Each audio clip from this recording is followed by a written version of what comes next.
Hey you guys, it's Britt. Today I wanted to come on and share my opinions regarding just everything going on YouTube. I feel like I said in a recent video there's something in the water, and I wanted to just talk to you guys for a few minutes. So if you're interested, please keep watching.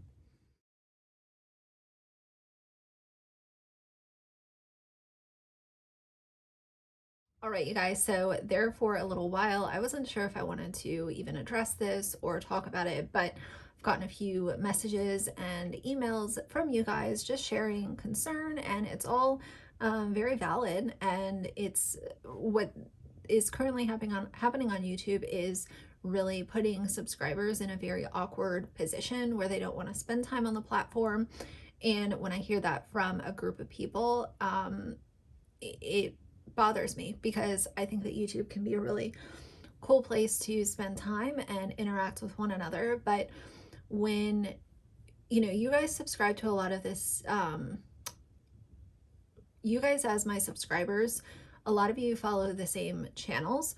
And if you found me through Without a Crystal Ball, chances are is that you follow a lot of the same creators. If you found me through anti-MLM or family vlogger stuff, you guys probably follow a lot of the similar creators on this platform.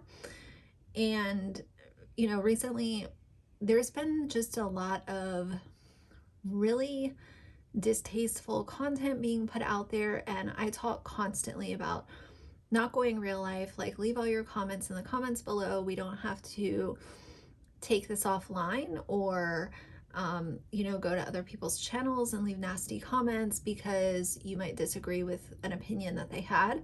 I think that most of us are all on the same page here, but some of you have asked,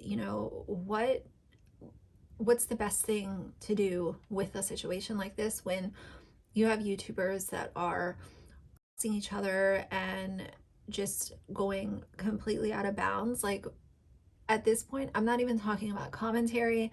I'm not talking about drama. We are talking about people's safety actually being put at risk, and different YouTubers fighting with one another.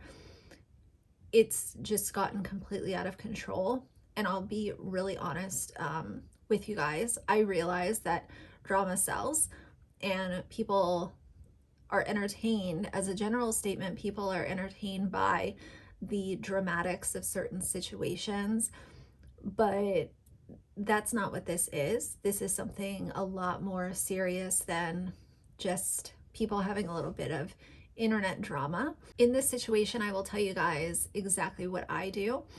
When YouTube turns into what I would consider a dark place, where I'm no longer enjoying what I'm seeing and I feel like it's getting way too serious, instead of continuing to watch, I stop watching and I act like those channels don't exist, whether it's for a short period of time or a longer period of time or indefinitely. Because what I've seen is a lot of times when you have, especially smaller channels like myself, trying to kind of work their way up and build subscribers, if that's one of your goals, is to build subscribers and viewership, a lot of times people see that the dramatics is what gets viewed. So instead of just addressing something and then letting it go, what ends up happening is it continues to snowball. And because they like the attention that they're getting, they will continue to keep the internet beef or drama alive and well, instead of ignoring it and putting it away and focusing on the how the subscribers might be seeing this, and also your own mental health and your own well-being. What ends up happening is they just continue to build upon it and build upon it, and it snowballs and it becomes more serious and more toxic and more irate. If the subscribers are not tuning into these videos, then eventually, if the YouTuber has any amount of self-awareness, they will see that and say, my subscribers really don't like this. But because usually the dramatics gets a lot of attention and the numbers are higher for these toxic videos than other videos that might be on the channel, they continue to make those, and they continue to, you know, kind of take different avenues on how to keep it alive. You know, at the end of the day, a lot of it is attention seeking, and it's, you know, how can I get my channel monetized by interacting with this drama and being a part of it. You know, if that's entertaining for you as a YouTuber, or if it's entertaining for you as a subscriber, then obviously by all means. But as a general consensus, people tend to get really burnt out by seeing the same drama talked about for weeks and weeks and weeks. Am I saying, as someone with a channel, that you cannot respond to something said about you? Absolutely not. That would be gatekeeping, and that's not what I'm here to do. I'm just here to share some opinions.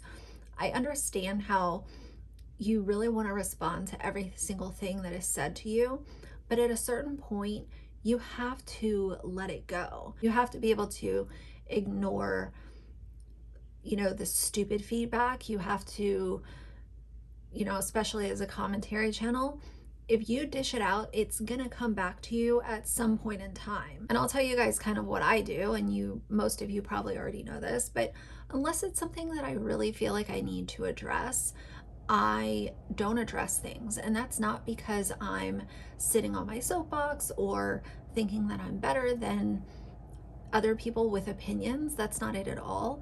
But I'm not here to engage in the back and forth, just because I don't want that to become my channel. I don't want to be known as someone who's constantly in the middle of drama, constantly fighting with other YouTubers, constantly creating toxicity, when in fact I talk a lot about trying to avoid toxicity. So that's what I do for myself. But as far as the subscriber side of things, most of these things are kept alive because of the attention that's being given to them day after day. And while I understand part of it can be entertaining, when we're talking about people being doxxed in the going real life side of a YouTube drama, that to me is not entertaining. It's putting people in harm's way. It's affecting people's mental health. It is putting entire families at risk.